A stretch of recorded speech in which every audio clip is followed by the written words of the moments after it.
இன்றைய நம்ம சமுதாயத்தினுடைய இளைய தலைமுறையினுடைய இந்த கேடுகட்ட நிலையை பாருங்க. யாரை நீங்க இந்த அளவுக்கு விரும்புறீங்களோ என்ன அவனுடைய தனிப்பட்ட வாழ்க்கை என்ன, அவனுக்கு என்ன ஏதாவது சமுதாய அக்கறை இருக்குதா, ஏதாவது ஏழை எளிய மக்கள் மீது கருணை இருக்குதா, பாதிக்கப்பட்ட மக்களுக்காக ரோட்ல வந்து நிக்கிறாளா, ஏதாவது ஒரு அம்சம் இருந்தா கூட பரவாயில்லை, ஒரு நியாயப்படுத்துவதற்கு உலக ரீதியான ஒரு காரணம் இருந்தா பரவாயில்லை.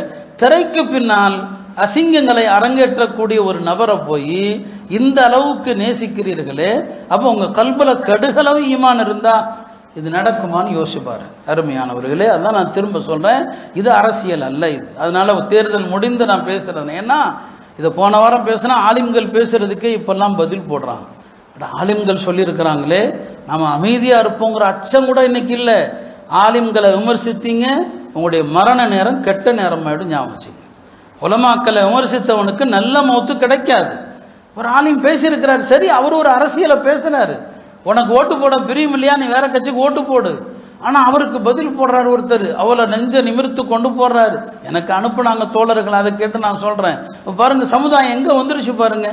எந்த அளவுக்கு ஒருத்தன் மீது உள்ள பாசத்துல நேசத்துல ஒரு ஆலிமை விமர்சிக்கிற அளவுக்கு இந்த சமுதாயத்தினுடைய இளைய தலைமுறை வந்துடுச்சுன்னு சொன்னா எவ்வளவு பெரிய கேவலம். அருமையானவ எல்லாம் விளம்பரம் தாங்க. எல்லாம் நான் அறியப்படணும், நான் சொல்ற கருத்து எப்படினாலும் பரவாயில்லை. ஒரு காலத்துல அறியப்படக்கூடாது என்று உலமாக்கள் நினைச்சாங்க, அறியப்படக்கூடாது, பேசவே கூடாது அப்படின்னு நினைச்சாங்க. தங்களுக்கு ஏதாவது நடந்தா, ஒரு இமாம் இருந்தாங்க, அவங்களுடைய கண் பார்வை போயிடுச்சு. இப்ப சொன்னாங்க, நான் ரொம்ப பேசிட்டேனோ, அபுல் ஹசன் அல் கத்தான் என்று அவங்களுடைய பேரு, கண் பார்வை பாதிக்கப்பட்டான், ரொம்ப பேசிட்டேனோ, அல்லாஹ் அதனால என்ன சோதிச்சுட்டானோ.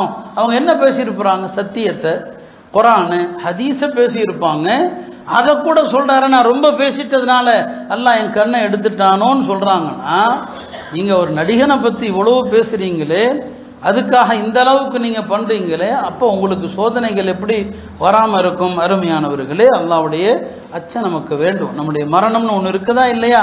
அப்போ சஹாபாக்குடைய மரணம்லாம் எப்படி இருந்துச்சு, நபிஸல்லாஹு எப்படி சொன்னாங்க அவங்கள பத்தின்னு யோசிச்சு பாருங்க. ரசூல் ஸல்லல்லாஹு அலைஹி வஸல்லம் தபூக்ல இருக்கிறாங்க. அப்போ ஒரு சஹாபி மதீனால, அவர் பேர் முஆவியா இப்னு முஆவியா அல் முஸனி, அவர் வஃபாத் ஆயிட்டார். ஜிப்ரீல் அலைஹிஸ்ஸலாம் நபி ஸல்லல்லாஹு அலைஹி வஸல்லம் அவங்கள்ட்ட வந்து சொல்றாங்க, யா ரசூலல்லாஹ், மதீனால இந்த தோழர் இறந்துட்டாரு, முஆவியா இப்னு முஆவியா இறந்துட்டார், நீங்க விரும்புனீங்கன்னா நான் உங்களுக்கு மதீனாவை காட்டுறேன், அவருக்கு ஜனாசா தொழுவிக்கிறீங்களான்னு கேட்குறான். நபி ஸல்லல்லாஹு அலைஹி வஸல்லம் சொன்னாங்க, காட்டுங்கிறான். ஜிப்ரீல் தன்னுடைய ரெக்கைகளில் ஒன்றால் அப்படி அடிக்கிறாரு தரையில. ஜிப்ரீல் அடிச்சா பூமி சுருங்கிரும். மதீனா அப்படியே தபூக்கு வருது. அந்த சஹாபி முன்னால் இருக்கிறாருங்க. நபி ஸல்லல்லாஹு அலைஹி வஸல்லம் தோழர்கள்ட்ட சொன்னாங்க, வாங்க எல்லாரும் அவருக்காண்டி தொழு வைப்போம், எல்லாரும் அவருக்காக தொழு வைப்போம். இங்க இறந்தது மதீனால, தொழுகை நடக்கிறது தபூக்குல, ஜிப்ரீல் அடித்ததும் பூமி சுருங்குது, மதீனா முன்னால தெரியுது, அவருடைய ஜனாசா இருக்குது, தொழுகை நடத்துறாங்க. இப்போ சஹாபாக்கள் கேட்குறாங்க, யா ரசூலல்லாஹ், இவ்வளோ பெரிய அந்தஸ்து இவருக்கு எப்படிங்க கிடைச்சது? ஜிப்ரீல் வந்து சொல்றாரு, உங்களுக்கு பூமி அடிக்கிறாரு, மதீனா உங்க பக்கத்தில் வருது, அவருக்காண்டி தொழுகை நடத்துறீங்களேன்னு சொல்லி நபி ஸல்லல்லாஹு அலைஹி வஸல்லம் ஜிப்ரீல்கிட்ட கேட்குறாங்க, என்ன காரணம் இவளுக்கு எவ்வளோ பெரிய சிறப்புன்னு சொல்லி. அப்போ சொன்னாங்க, அவர் குல் ஹுவல்லாஹ் சூராவை ரொம்ப நேசிப்பார், குல் ஹுவல்லாஹ் ஓதிக்கிட்டே இருப்பார், நடந்தாலும் ஓதுவார், படுத்தாலும் ஓதுவார், உட்கார்ந்தாலும் ஓதுவார் இல்லையா, அதனால இந்த சிறப்பு. அருமையானவர்களே, இது எப்படிப்பட்ட மரணம்? நீங்க யாருக்காக வக்காலத்து வாங்குறீங்க? யாருக்காக உங்க மூச்சுக்களையும் உங்க பேச்சுக்களையும் உங்க கால நேரங்களையும் யாருக்காக நீங்க பேசிட்டு இருக்கீங்க? அப்போ உங்களுடைய மரணம் எப்படி இருக்கும் யோசிச்சு பார்க்க வேண்டாம்? நம்முடைய மரணத்தை பத்தி அச்ச வேண்டாம். ஒரு சஹாபி இறந்தாங்க, தல்ஹத் இப்னு பராங்கிற சஹாபி. நபி ஸல்லல்லாஹு அலைஹி வஸல்லம் அவங்க அந்த தோழருக்கு முன்னால அழகான துவா செய்றாங்க, அல்லாஹும்ம அல்கி தல்ஹா யல்ஹகு இலைக் வ தல்ஹகு இலைக். யா அல்லாஹ், இந்த தல்ஹா இறந்து போயிட்டார், அவர் உன்னை சந்திக்கிற போது அவர் உன்னை பார்த்து சிரிக்க வேண்டும், நீ அவரை பார்த்து சிரிக்க வேண்டும். இதுவெல்லாம் ஒரு மூமினுடைய கடைசி நேர ஆசைகளும் கடைசி நேர விருப்பங்களும் இப்படியெல்லாம் இருக்க வேண்டும். ஆக இப்படிதான் நம்ம வாழ்க்கை. இளைய தலைமுறைக்கு இந்த தியாகங்கள், ஒரு போருக்கு அனுப்புறாங்க, மூத்தா போருக்கு, ஹிஜ்ரி 8ஆம் ஆண்டு நடக்கிறது. அனுப்பும் போதே சொல்றாங்க, இதற்கு தளபதி இன்னார் இல்லையா, இன்னார் தளபதியா இருப்பார், அவர் இறந்தா இன்னார், அவர் இறந்தா இன்னார். 3 பேரை சொல்றாங்க, ஸைத் இப்னு ஹாரிஸா, ஜாஃபர் இப்னு அபி தாலிப், மூணாவது சஹாபி அப்துல்லாஹ் இப்னு ரவாஹா, இவர் இறந்தா இவர் இறந்தா இவர் அப்படின்னு சொல்றாங்க. அப்போ அது தெரிஞ்சே போறாங்க, தீனுக்காக அர்ப்பணிக்க போறாங்க. அப்போ நம்முடைய இந்த தலைமுறை யோசித்து பார்க்கணும், நம்ம ரொம்ப தவறான வழிகேட்டு பாதையில் இருக்கிறோம். விளம்பரம், எல்லாவற்றிலும் விளம்பரம்.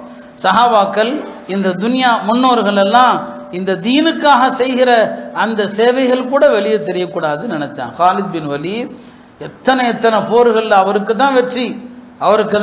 உமர்தானவங்க கொஞ்சம் எல்லாத்தையுமே தர்பியை செய்வாங்க, எல்லாத்துலேயுமே அவருக்கே வெற்றின்னா அவருக்கு ஒரு பெருமை வந்துடக்கூடாது.